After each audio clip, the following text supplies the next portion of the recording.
Oke Kak, kita melaporkan apa Kak di sini Kak? Jadi hari ini kita terkait melaporkan kasus tipu gelap di mana klien kita ini mengikuti arisan online.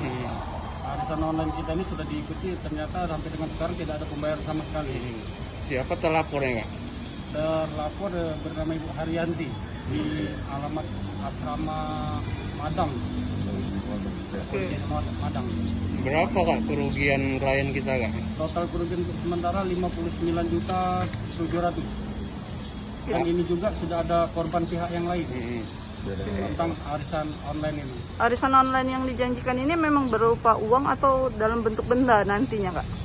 Dalam bentuk uang ini, Pak. Oke. Itu sejak kapan itu Kak mulai ikut arisan online itu klien kita? Jadi klien kita ini sudah mengikuti online pertama kali di bulan Agustus 2020. Hingga dengan sekarang tidak ada realisasi pembayaran sama sekali. Antara klien kita dengan pelapor itu saling kenal? Untuk klien kita sendiri saling kenal sama si bandar arisan online ini. Itu mekanisme pembayarannya gimana itu Kak? Untuk pembayarannya mereka membayar setiap 1 bulan tuh ada kisaran 3 kali hingga 4 kali pembayaran. Transfer ya Kak? Ditransfer. Belum mendapatkan sama sekali ya Kak klien kita dari aris? Untung sama sekali. Oke Kak, ini sebelumnya apa? Pelaku ini sudah dilaporkan dengan pihak lain ya Kak? Untuk sementara kita melihat ada laporan yang lain, tapi dengan kasus yang sama ini. Jadi kita untuk menindaklanjuti dengan laporan yang lama aja. Oke, sebelum dilaporkan mungkin ada pendekatan secara... Sudah ada. Kita sudah melakukan somasi sebanyak 2 kali, hingga sampai saat ini tidak ada pengindahan dari mereka.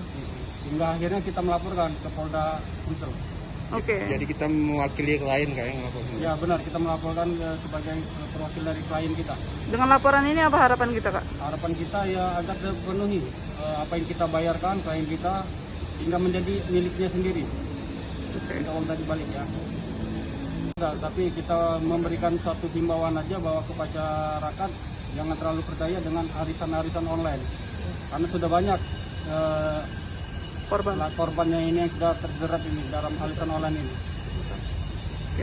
Saja edukasi juga. Siap.